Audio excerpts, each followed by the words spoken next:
1995, la guerre fait rage dans les maquis algériens. Au sol, les hommes de l'AIS, l'armée islamique du salut, tentent d'échapper au bombardement. Dans le ciel, les hélicoptères de l'armée algérienne attaquent à la roquette. D'origine soviétique, ces hélicos sont lourds et ils ne disposent pas de système de tir très sophistiqué. Régulièrement invités par la France au salon de l'armement Eurosatory, les militaires algériens décident de commander à Paris de nouveaux appareils. Leur choix se porte sur le Fennec d'Eurocopter, version militaire du célèbre Écureuil. Paris se frotte les mains, reste à trouver une ruse pour ne pas donner publiquement l'impression d'encourager la guerre en Algérie. Du coup, c'est l'Écureuil, un appareil officiellement destiné à des usages civils, qui va être livré aux Algériens. On a préféré passer cette vente par le biais civil plutôt que par le biais militaire. C'était trop flagrant, disons, au niveau de l'image de la France, de vendre du matériel militaire à une armée qui était considérée comme agissant pour la répression en Algérie. C'est une arnaque? C'est pas une arnaque, c'est une manœuvre diplomatique. Côté français, c'est Charles Pasqua, le ministre de l'Intérieur de l'époque, qui assume l'opération. En mars 1995, une première série de 9 appareils partent vers l'Algérie. À Paris, on affirme qu'ils ne participeront pas à des opérations militaires. À l'époque, Habib Souadia est para en Algérie. Son boulot, c'est la chasse aux terroristes. Début 1995, il assiste aux premières opérations des Écureuils. Ils étaient ces hélicoptères-là qui étaient en train de travailler avec des hélicoptères russes et de pourchasser les terroristes, quoi. Ils ne peuvent pas nier ça, j'ai vu ça. Et tout le monde peut dire que l'Écureuil existe en Algérie, qu'elle a participé, qu'elle participe toujours dans des opérations militaires. Et Paris ne se serait pas contenté de vendre des Écureuils. Dès novembre 1994, une lettre confidentielle spécialisée dans les questions de défense révèle que la France fournit à l'armée algérienne des équipements de vision nocturne destinés à la lutte anti-guérilla. Très sophistiqués, ces matériels, qui équipent aussi la sécurité civile française, sont officiellement considérés comme des armements. En Algérie, ils vont être installés à bord des Écureuils, mais aussi dans les hélicoptères russes.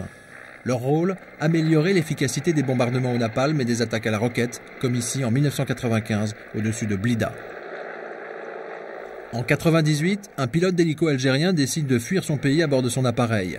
Aujourd'hui réfugié en Espagne, il se souvient parfaitement du rôle des Écureuils français pendant les bombardements. L'hélicoptère Écureuil, il n'a pas d'armement. Il fait rien que la photographie, la reconnaissance.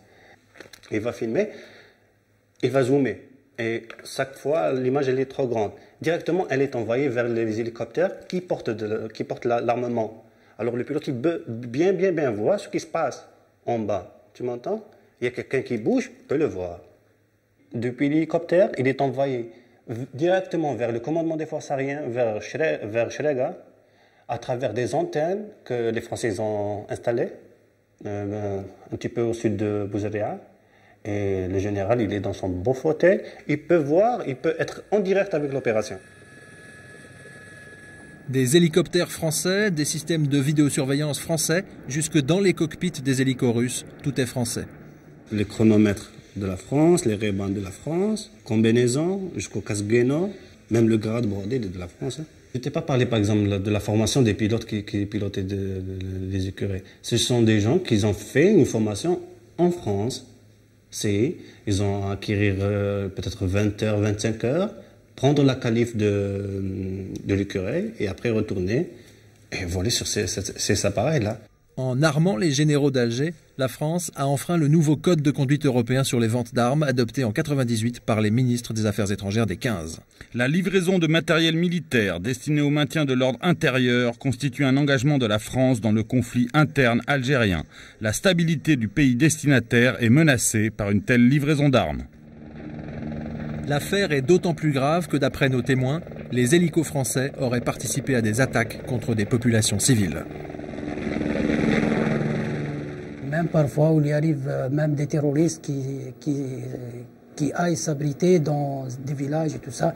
Et là, ils commencent à tirer. Ils savent bien que dans ces villages, il y en a des terroristes. Alors, ils considèrent tout le monde comme des terroristes. Ils commencent à bombarder ces endroits-là. Donc, ils bombardent des civils? Ils bombardent des civils parfois, oui. Dégoûté, notre lieutenant des troupes spéciales s'est réfugié à Paris. La semaine dernière, il dénonçait dans le journal Le Monde les massacres et les exécutions sommaires commis par son escadron. Le lendemain, à Alger, sa mère était très angoissée.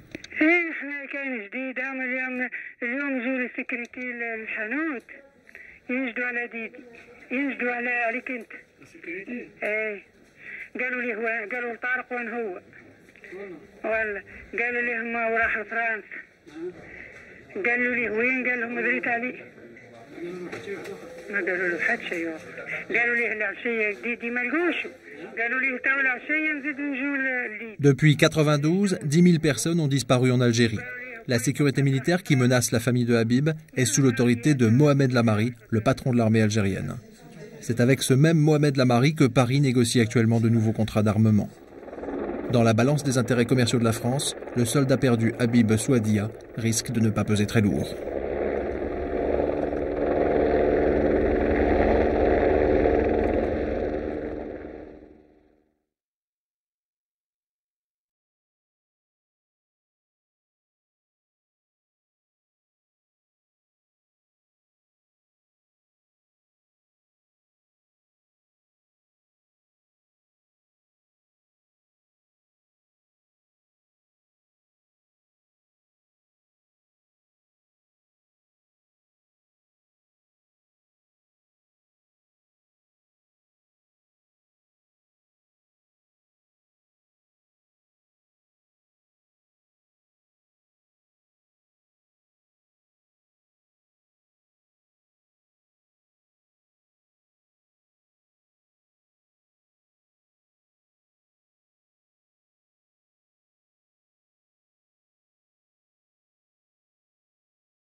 « 1995, la guerre fait rage dans les maquis algériens.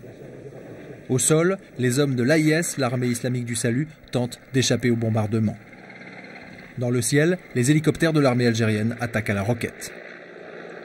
D'origine soviétique, ces hélicos sont lourds et ils ne disposent pas de systèmes de tir très sophistiqués. Régulièrement invités par la France au salon de l'armement Eurosatory, les militaires algériens décident de commander à Paris de nouveaux appareils. Leur choix se porte sur le Fennec d'Eurocopter, version militaire du célèbre Écureuil. Paris se frotte les mains, reste à trouver une ruse pour ne pas donner publiquement l'impression d'encourager la guerre en Algérie. Du coup, c'est l'Écureuil, un appareil officiellement destiné à des usages civils, qui va être livré aux Algériens. On a préféré passer cette vente par le biais civil plutôt que par le biais militaire. C'était trop flagrant, disons, au niveau de l'image de la France, de vendre du matériel militaire à une armée qui était considérée comme agissant pour la répression en Algérie. C'est une arnaque? C'est pas une arnaque, c'est une manœuvre diplomatique. Côté français, c'est Charles Pasqua, le ministre de l'Intérieur de l'époque, qui assume l'opération. En mars 1995, une première série de 9 appareils partent vers l'Algérie. À Paris, on affirme qu'ils ne participeront pas à des opérations militaires. À l'époque, Habib Souadia est para en Algérie. Son boulot, c'est la chasse aux terroristes. Début 1995, il assiste aux premières opérations des Écureuils. Ils étaient ces hélicoptères-là qui étaient en train de travailler avec des hélicoptères russes et de pourchasser les terroristes, quoi. Ils ne peuvent pas nier ça, j'ai vu ça. Et tout le monde peut dire que l'Écureuil existe en Algérie, qu'elle a participé et qu'elle participe toujours dans des opérations militaires. Et Paris ne se serait pas contenté de vendre des écureuils. Dès novembre 1994, une lettre confidentielle spécialisée dans les questions de défense révèle que la France fournit à l'armée algérienne des équipements de vision nocturne destinés à la lutte anti-guérilla. Très sophistiqués, ces matériels, qui équipent aussi la sécurité civile française, sont officiellement considérés comme des armements. En Algérie, ils vont être installés à bord des écureuils, mais aussi dans les hélicoptères russes. Leur rôle, améliorer l'efficacité des bombardements au napalm et des attaques à la roquette, comme ici en 1995 au-dessus de Blida. En 1998, un pilote d'hélico algérien décide de fuir son pays à bord de son appareil. Aujourd'hui réfugié en Espagne, il se souvient parfaitement du rôle des écureuils français pendant les bombardements. L'hélicoptère écureuil, il n'a pas d'armement. Il fait rien que la photographie, la reconnaissance. Il va filmer, il va zoomer. Et chaque fois, l'image elle est trop grande. Directement, elle est envoyée vers les hélicoptères qui portent l'armement. Alors le pilote, il peut bien voir ce qui se passe en bas. Tu m'entends? Il y a quelqu'un qui bouge, il peut le voir. Depuis l'hélicoptère, il est envoyé directement vers le commandement des forces aériennes, vers Shrega, à travers des antennes que les Français ont installées, un petit peu au sud de Bouzaria. Et le général, il est dans son beau fauteuil, il peut voir, il peut être en direct avec l'opération. Des hélicoptères français, des systèmes de vidéosurveillance français, jusque dans les cockpits des hélicos russes, tout est français. Les chronomètres de la France, les Ray-Ban de la France, combinaison jusqu'au casque Guéno, même le grade bordé de la France. Je ne t'ai pas parlé, par exemple, de la formation des pilotes qui pilotaient les écuries. Ce sont des gens qui ont fait une formation en France. Ils ont acquis peut-être 20 heures, 25 heures, prendre la qualif de l'écureuil et après retourner et voler sur ces appareils-là. En armant les généraux d'Alger, la France a enfreint le nouveau code de conduite européen sur les ventes d'armes adopté en 1998 par les ministres des Affaires étrangères des 15. La livraison de matériel militaire destiné au maintien de l'ordre intérieur constitue un engagement de la France dans le conflit interne algérien. La stabilité du pays destinataire est menacée par une telle livraison d'armes. L'affaire est d'autant plus grave que, d'après nos témoins, les hélicos français auraient participé à des attaques contre des populations civiles. Même parfois, où il y arrive même des terroristes qui aillent s'abriter dans des villages et tout ça. Et là, ils commencent à tirer. Ils savent bien que dans ces villages, il y en a des terroristes. Alors, ils considèrent tout le monde comme des terroristes. Ils commencent à bombarder ces endroits-là. Donc ils bombardent des civils? Ils bombardent des civils parfois, oui. Dégoûté, notre lieutenant des troupes spéciales s'est réfugié à Paris. La semaine dernière, il dénonçait dans le journal Le Monde les massacres et les exécutions sommaires commis par son escadron. Le lendemain, à Alger, sa mère était très angoissée.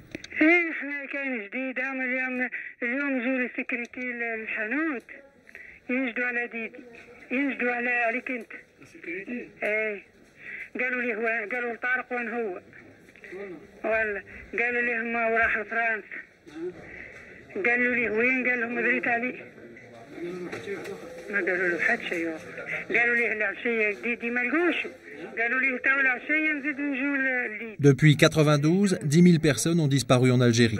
La sécurité militaire qui menace la famille de Habib est sous l'autorité de Mohamed Lamari, le patron de l'armée algérienne. C'est avec ce même Mohamed Lamari que Paris négocie actuellement de nouveaux contrats d'armement. Dans la balance des intérêts commerciaux de la France, le soldat perdu Habib Souadia risque de ne pas peser très lourd.